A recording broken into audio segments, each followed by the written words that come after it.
Oh, hi, everybody. My name is Matt Stores, and welcome to Mattsplaining.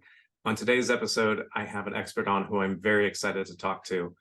Expert, please introduce yourself and tell us what you're an expert in. Hello, my name is Adrien Behn, and I am an expert on baking, specifically pie baking. Excellent. Yes, I am a big pie fan myself, possibly an expert in my own right. And my understanding of baking, specifically with pies, is that one thing that's become very popular these days is using alcohol in the pie Mm. crust, specifically vodka, that helps inhibit gluten production. And what a lot of people don't know is that actually one of the ways in which they figured this out, it was kind of dumb luck, because there was this old adage about, if you have celiac disease, all you have to do is you have to drink alcohol with the bread and it'll destroy the gluten, basically working as a medicine or like an antacid sort of thing, but specifically for gluten. And so Oh a my lot God. I actually have a genetic predisposition to celiac, so I will be taking this advice literally. Continue. Absolutely, as you should. I mean, this is good, high quality science that they did here. And they tested a number of alcohols. What they found is that clear alcohol, stuff that wasn't aged in oak or casks of what have you, tended to destroy the gluten molecules more effectively. The most effective, obviously, being vodka, but tequila was also used with some success. But Oh my. people found that the tequila kind of started providing a little bit of flavor into the Mm. pie crust, which not everybody was hoping for. It was good in things like meringues and like key lime pies Huh. and stuff like that. But usually that's going to be not necessarily like a flaky crust sort of situation. So they're like, I Sure, don't sure, know if sure. this is going to work out as well. Also, a big thing with it is that the measurements need to be precise in baking, but sometimes you can just wing it. Like me personally, the first time I ever made a cheesecake was me winging it. And I brought it to a party that my partner at the time had been invited to. It was a dessert party, and everybody that came was supposed to bring a dessert, and they baked a pie. Mm. And I was like, oh, do you want me to help with that? Since I had baking experience, and they were very insistent that I didn't.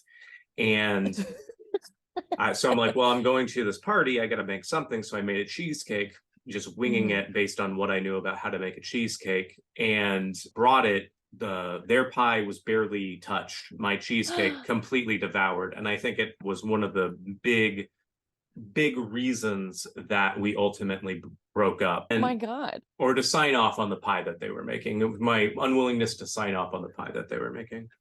What kind Uh, of pie was it? I think it was an apple pie, but Okay. I think my suggestion with it, with the type of apples that they were using, because Mm-hmm. they were using Granny Smiths, but they were kind of smaller ones. And so they Mm. were doing the thing where they were keeping the skins on some of Oh them. God. Yeah, and that is like, you can't, there's a way to do that where it works, but you have to be smart about it. And so like that just created a weird texture because they did it with all of them. And then one of the suggestions I made was like, oh, well, we can caramelize the skins, like shave them and then caramelize them, and then like put them on top as like a garnish, or like mix it with nuts or something like Huh. that. And they're like, no, this is how my family has always made this. Oh my God. And I'm like, well, have you ever made it? And they were like, well, no, I haven't. And Mhm. so I've been with people that had a similar recipe to that, where they did keep the skins on, and it actually worked out really well. And it was a really delicious pie. But those Huh. people were good, experienced bakers. And this person had a degree of audacity that did not work out for them. And then Wow. testing recipes, very important, much like probably Mhm. should have tested these apples before we did them. And then one of the things that a lot of people don't consider a lot with baking is that there's a need for aprons to just Mm. getting around baked goods, getting around. And not only have aprons been a method to show off your creativity and capability as a chef and as a baker, but it also is an indicator that you are you have the knowledge of what it means to be a baker. And so a Mm. lot of the baking television shows that have become popular in the lot of the last couple of years, if you look at the investors in those programs, is a lot of chef apron companies. And these apron companies, or Big Apron, have been pushing the prevalence of these baking television shows in the hopes to increase the likelihood that people will buy more aprons Oh as my gifts God. and that sort of thing. So based on what you've heard so far, about how much of that would you say was accurate? Honestly, I would say like maybe 80% is pretty spot on. You Okay. definitely schooled me in the whole using alcohol. I've known of the vodka technique for pie crust, for flaky pie crust, but I did not know that people used it as this way of like bypassing celiacs, which is kind of amazing to me. And as like a family, I come from a family of celiacs and am marrying into one. So like the fact that we can also skip celiacs and just become alcoholics kind of feels like a win-win to me, especially when it comes to baking. So I feel like you need to know your recipe. You need to test your recipe. And for me, when people say like, "Oh, I'm going to wing it," causes a level of stress that I can't, is pretty irrational. And I think that's only because like I worked in like a professional pie baking company, Mm-hmm. and the idea of going 1 teaspoon off of the recipe was completely like, no, this place was allspice. Like nobody was nice to each other.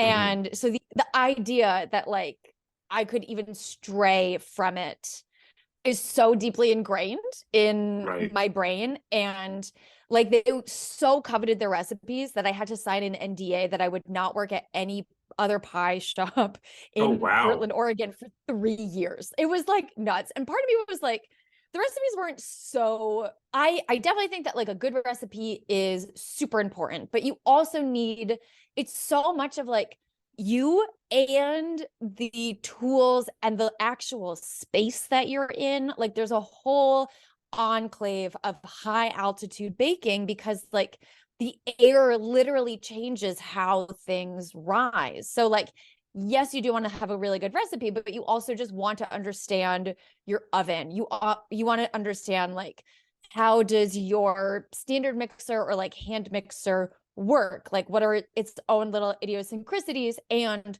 what kind of ingredients are you using? So it is just so I definitely got into baking because it was like the dawn of the pretty Instagram cookies and pies and all of that stuff. And I really just didn't know what I wanted to do in my life. I knew I wanted to be creative and I wanted to make stuff. And I've kind of found that through cooking for a little bit. But once I got to the pie shop, like the whole idea that it's this cute, whimsical, like checkered aprons, like hair in a bun kind of an existence is just not tolerated. Mm-hmm. And it is a science. And if you fuck up, like when you put all of the ingredients together, you put it in the pie crust, which is its own like set of ingredients, and like how much did you need the dough, and like if you overwork it or underwork it, all of that stuff. The moment you put it in the oven, it's you cannot do anything. You cannot change it. You really like cannot save it for whatever you have made. And I only say this because I have ruined so many pies. I don't think I ruined, but just like really, yeah, it was not fun. It Yeah. definitely turned me off from like being like a professional baker. So for me, I'm very much like it's a science.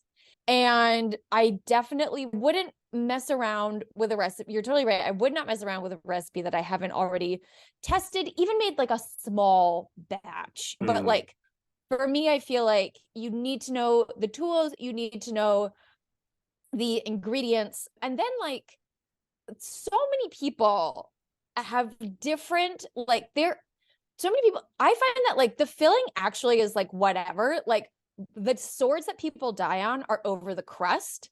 And so many people, there's this fantastic show called Good Food. It's KCRW's like based out of LA. This woman, oh God, I'm so upset that I can't remember her name right now. But she hosts this food podcast about all things in LA. They like literally have a farmers market like segment. It's the Santa Monica Farmers Market. It's adorable. It's the only thing that's like made me kind of want to move to Los Angeles. But they have a pie baking contest, and there was a whole episode just on the crust. And it's like they don't really like, they do care about the filling, but the crust is so much harder to like actually get right. So yeah, I think that that's really, I like the vodka one, but it also, you're right, it definitely depends on like what kind of pie you're making, because I would not use a flaky crust if I'm making a key lime or pumpkin pie or like a chocolate mousse. Like that's where you get funky with. My sister uses graham crackers. No, not graham crackers. Yes, graham crackers, but animal crackers, which honestly, that's like smart. she did it with this like it was like orange pie. So like a lemon meringue pie, but just orange juice instead. It was so good. There's the whole thing about that pie and its history, which I did not go into, but I did take notes on, about the lost history of the orange pie in America. Oh, that's cool. I would love to. You can send that to me later, because I would love to. I'd love to, but I love pie, and because of the baking experience, I actually can't make one pie at a time. I have to make like a minimum 3, because like I would get up at 4 a.m. I would bike down from Northeast Portland to Southeast Portland. I would see the moon starting to dip away as the day begins. And the first thing I had to do after I put on my extremely unsexy apron and hairnet was I had to make somewhere between 8 and 12 key lime pies by 6 a.m. So I can no longer make, just like I have to make a pie for my dad's birthday. And I'm like, could I make 6 instead? Because there's 6 of us coming. So for me, it's like, I personally believe that you can never have too much pie. Okay, I was very grossed out. I took notes on everything you said. I do agree with the apron thing. I think that like, but in a professional sense, no one is wearing like the cool leather strap. Like you need to be wearing a smock that is going to get so like, I told a story about like this one time I made 716 pumpkin pies with one other woman the Sunday before Thanksgiving. Oh my we God. were shipping them all over. It was me and one other woman, and the smock did nothing. I got pumpkin in areas I didn't think that you could get. I looked like an Oompa Loompa. Like oh wow. And I went home, and my partner at the time was like, oh my God, you smell like Thanksgiving. They should bottle this. And yeah, it was wild. So it's not supposed to be cute. And all of those like Instagram photos are so highly manicured. And like, because when you're really in it, you don't have time to like focus on like how I don't know how the Instagram people do it. How do they make it like, it has to be like 2 separate processes of like taking the photos and like styling everything yourself. Oh, absolutely. And there's a number of ways that they actually do it. I've watched some things. And one of the ways they do it is if they have something where people are going to eat it, they make the one for eating. And then they have the one for presentation, one for photography. And what they often do is there's various sprays they can put on it. And they can put the spray and it holds like a gel. It's kind of like a glue. And yeah, exactly. And so then it freezes it in that state so that they can get the angles and make sure like the refraction of the light and everything is consistent and it's not like melting or anything like that. And so that can be one method that they use. I haven't seen them do that for pies. I know that's for like standard dishes or like standard cooking stuff on like most cooking shows. But I wouldn't be surprised if there's something like that for baking. I have no idea. That actually reminds me that going back to the good food pie contest in Los Angeles, there was a whole segment just on so when I was I don't even know if I'm allowed to say these trade secrets, but all I will say is that like you use the whole, I don't know if you put any like, how do I want to say this? So according to the good food people, you should not put anything on top of your top crust. So let's say you have like a fully covered top crust for like an apple pie, a cherry pie, a blueberry pie.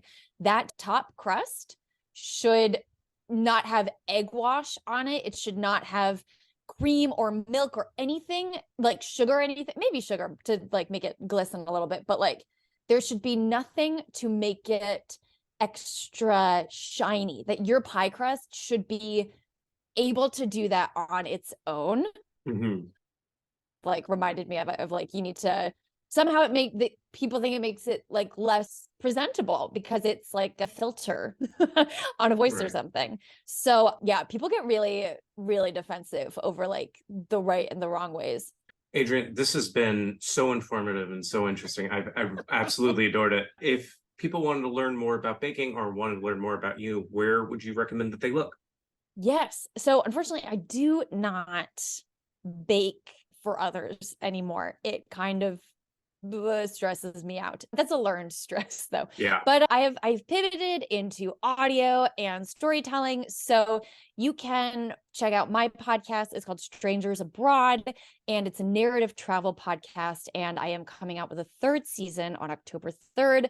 Very Awesome. exciting. It's going to be a historical solo female travel show where it's a serialized story over 11 episodes. And yes, you can find me at Strangers Abroad on Instagram, TikTok, the Apple Podcasts, or you can just follow me at Adrien Behn and see when I'm telling stories with Matt or going to shows. Absolutely fantastic. Thank you so much. I hope you have a fantastic rest of your day. Thank you. Thanks, Matt. My name is Matt Stores, and this has been Mattsplaining.